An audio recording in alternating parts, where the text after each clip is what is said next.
मोदी की गारंटी है। उन्होंने कहा था कि दिल्ली की महिलाएं अपने फोन को अपने बैंक से लिंक कर लें, क्योंकि 8 मार्च को उनके फोन पे एसएमएस आएगा कि 2500 रुपए उनके बैंक के खाते में आ गए। मोदी जी, 8 मार्च 2025 तो निकल गई, अब तो 8 मार्च 2026 भी निकल गई, लेकिन दिल्ली की महिलाओं के पास 2500 रुपए तो छोड़िए, 25 पैसे भी अपने खाते में नहीं आएंगे। दिल्ली की मुख्यमंत्री रेखा गुप्ता जी बंगाल चुनाव में प्रचार के लिए जाती हैं और कहती हैं कि हम बंगाल की महिलाओं को पैसे देंगे। मैं उनसे ये पूछना चाहती हूं कि दिल्ली की महिलाओं को तो आपने धोखा दे दिया, इस धोखे के आधार पर दिल्ली की महिलाओं के वोट ले लिए, लेकिन आज भी दिल्ली की महिलाएं उनसे यही एक सवाल पूछना चाहती हैं कि 2500 रुपए कब आएंगे। और ये तो छोड़िए, 2500 रुपए नहीं आए, उसके अलावा दिल्ली की महिलाओं को परेशान करने में बीजेपी ने कोई कसर नहीं छोड़ी। जो महिलाएं आराम से, शान से डीटीसी बस में घुस सकती थी तो उनको टिकट फ्री मिलना ही मिलना है, अब इस पिंक कार्ड के लिए लाइनों में खड़ी हो रही है। जो दिल्ली की महिलाएं मोहल्ला क्लिनिक जाकर फ्री दवाई लेती थी, फ्री इलाज करवाती थी, फ्री टेस्ट करवाती थी, आज वो दर-दर भटक रही हैं, क्योंकि भारतीय जनता पार्टी वालों ने 100-150 मोहल्ला क्लिनिक बंद कर दिए और बाकी भी बंद करने जा रहे हैं।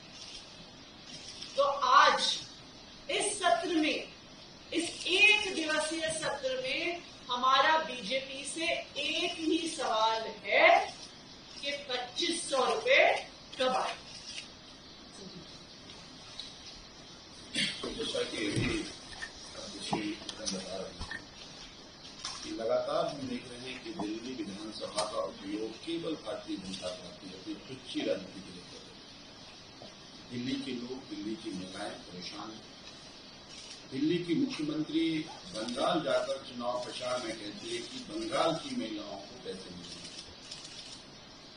पहले आपने जो प्रॉमिस किया था दिल्ली की महिलाओं को दिल्ली का हिस्सा मिलेगा, उससे बातें नहीं कर रहे।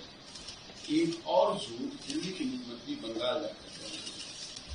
तो मैं पूछना चाहता हूं कि आज एक दिवसीय सत्र में आप सब लोग रिजर्वेशन बिल पे चर्चा करना चाहते हैं, लेकिन वास्तव में महिलाएं सशक्त तभी होंगी जब उनके अधिकार मिलेंगे। आपने जो वादा किया था वो वादा पूरा करेंगे, 2500 रुपये उनको देंगे।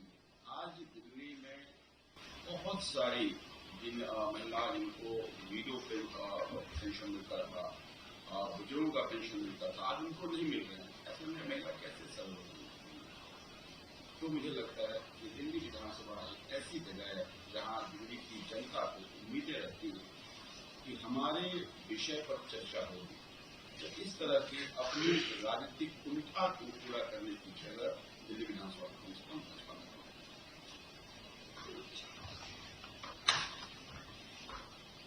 तो जैसा भी अतिशी ने बताया आप सबको, हमें तो उम्मीद है कि भारतीय जनता पार्टी आज 2500 रुपए दे देगी खाते में महिलाओं के। आप जिस वादे को करके दिल्ली में आए थे, आपने तो वादा पूरा नहीं किया। आपने दिल्ली की महिलाओं से जिस प्रकार का धोखा किया, वो महिलाएं आज एक साल से वेट कर रही है। हम लगातार बस में होकर मांग उठा रहे हैं कि आप 2500 रुपए जो आपने वादा किया था, हम नहीं कह रहे, आपने वादा किया था दिल्ली के लोगों से, दिल्ली की महिलाओं से आपने वादा किया था 2500 रुपए देने का, और महिलाएं इसका इंतजार कर रही है। अब 2500 रुपए खाते में अभी तक नहीं आएगी। आप पश्चिम बंगाल जाके 3 ईयर देने की बात करते हो, लेकिन दिल्ली में 2500 नहीं देते हो। तो हमें तो आज, हम तो इनसे मांग करते हैं कि आज आप इस सत्र में जो आपने विशेष सत्र बुलाया है, इसमें बताएं कि बजट का सत्र में भी हुआ है, आप बताएं कि कब 2500 रुपए हमारी दिल्ली की महिलाओं के खाते में आएंगे। हमारी आपसे स्पष्ट रूप से यही मांग है, बस आप 2500 रुपए महिलाओं को देने का मांग।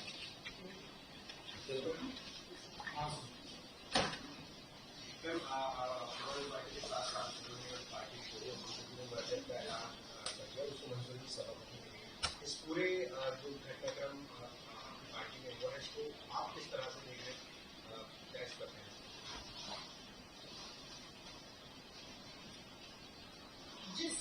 प्रकार से कल राज्यसभा के सचिवालय ने मर्जर की घोषणा करी है, ये बिल्कुल साफ साफ गैर कानूनी है और गैर संवैधानिक है। सुप्रीम कोर्ट की कॉन्स्टिट्यूशन बेंच के बिल्कुल स्पष्ट ऑर्डर्स हैं, संविधान में बिल्कुल स्पष्ट तौर पर लिखा है, और ये मुद्दा आम आदमी पार्टी के राज्यसभा सांसद संजय सिंह जी ने राज्यसभा सचिवालय को सूचित भी किया कि संविधान के अनुसार जब ओरिजिनल पॉलिटिकल पार्टी मर्ज करती है, उस मर्जर के लिए 2/3 लेजिस्लेटिव पार्टी की भी आवश्यकता होती है। लेकिन एंटी डिफेक्शन लॉज के तहत कहीं पर भी इस देश के संविधान में प्रावधान नहीं है कि 2/3 सांसद हो गए, 2/3 विधायक हो, वो किसी दूसरी पार्टी में मर्ज कर सकते।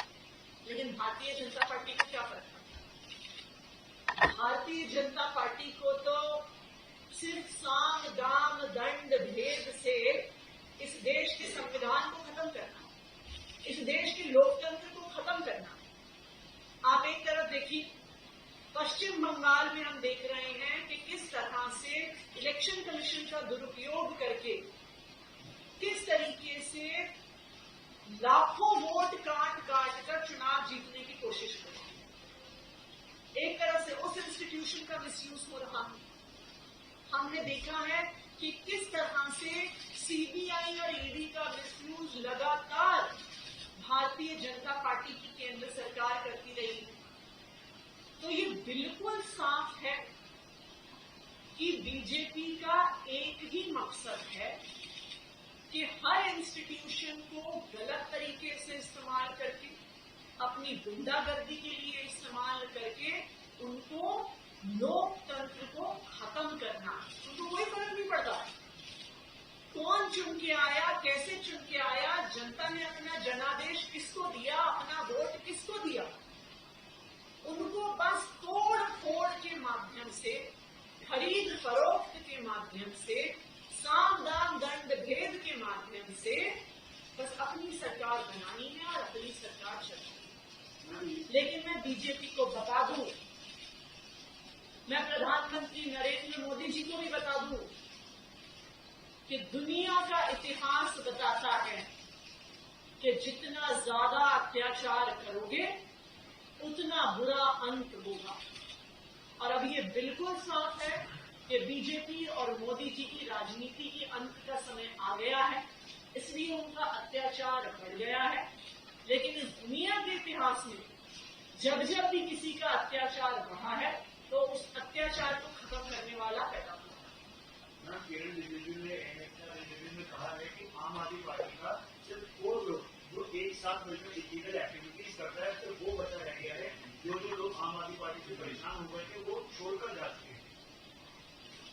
देखिए, बीजेपी ने आम आदमी पार्टी की ऑबिचुअरी पिछले 15 साल में 15 बार लिखी हो।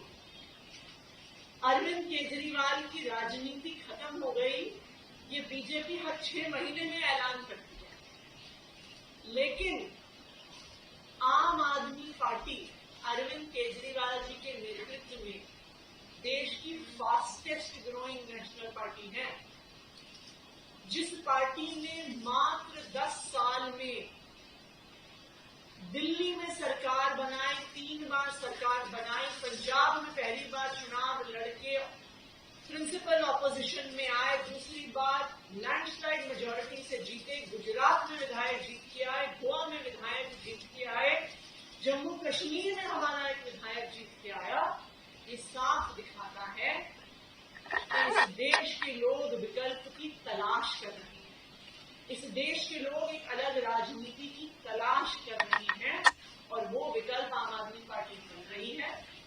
और अब जब ट्रायल कोर्ट के, सीबीआई कोर्ट के ऑर्डर ने बीजेपी के षड्यंत्र का पर्दाफाश कर दिया है, इसलिए बीजेपी में और भी सुगबुगाहट हो गई है कि पूरे देश ने देख लिया कि किस तरह अरविंद केजरीवाल के खिलाफ साजिश हुई, किस तरह झूठे आरोप लगाए गए, किस तरीके से गलत तरीके से उनको मनीष सिसोदिया, संजय सिंह, विजय नायर को जेल में रखा गया। अब ये पूरा षड्यंत्र देश के सामने आ गया है। इसलिए फिर से ईडी का इस्तेमाल, सीबीआई का इस्तेमाल बिगाड़ना की कोशिश अब भारतीय जनता पार्टी कर रही है। आप अपने स्कूल सहयोगियों के बारे में क्या कहेंगे? अब से डीडी फ्री डिश की चैनल नंबर 57 पर देखिए न्यूज नेशन।